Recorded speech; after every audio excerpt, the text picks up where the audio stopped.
मामी हो, ओ मामी, तुमची पोर आहे का घरामध्ये? काय म्हणतात भाष्यबुवा, या ना घरामध्ये. म्हणलं मामी तुमची पोर कुठे, म्हणलं घरी का बाहेर जायले? का बरं, काय झालं? काय काम आहे माझ्या मुलीसोबत तुमचं? काही नाही काही नाही, फक्त 2-4-5 मिनिटाचं काम होतं मामी तुमच्या पोरासोबत माझं. दुसरं ते ते काम तर नाही ना? हां, हसू नका बरं का तुम्ही. माया पोरला बिघडवू नका बरं का भाष्यबुवा. पहिले सांगून देते मी तुम्हाला. मामी तुम्हाला का मी का फालतू पोऱ्या दिसतो का?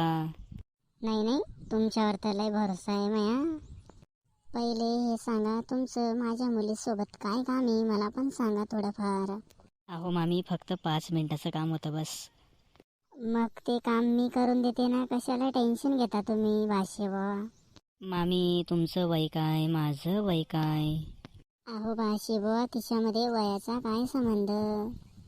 मामी तुम्ही अजून पण सुंदर दिसता हो, तसं काही नाही. मग तुम्हाला मी आवडत नाही का, ते सांगा पहिले. अहो मामी तुमच्यासारखी सुंदर बाई मी अजूनपर्यंत बघितली नाही. काय बोलला तुम्ही? बाई बाई का मी अजून पण मुलगी आहे.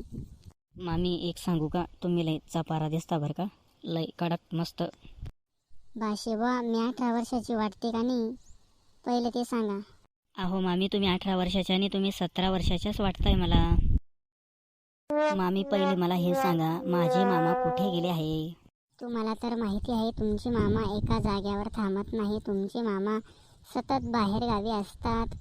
का हो मामी, मामा बाहेर असता तर तुमचा तो रात्रीचा कार्यक्रम चालतो का नाही मग? काय करणार भाषेबुवा, माझं नशीबच गांडू. मामी तुम्ही सांगाल तर ते काम मी पूर्ण करेल. माझ्यावरती विश्वास ठेवा, मामाचं काम मी पूर्ण करणार आजपासून. अहो भाषेबुवा, माझं वय काय, तुमचं वय काय? मामी हे लक्षात ठेवा, घर किती का मोठं राहो, दरवाजा तेवढाच असतो बरं का. हे जर तुमच्या मामाला जर कळलं तर काय होईल, तुम्हाला तर माहीतच आहे. अहो मामी मामाला कळू द्यायचं नाही, आपलं काम आपण पटपट पटपट आवरून घ्यायचं, खपखप खपखप. मग सांगा, आता करता का खपखप, का रात्री करता खपखप? नाही नाही मामी, रात्रीच करू खपखप खपखप.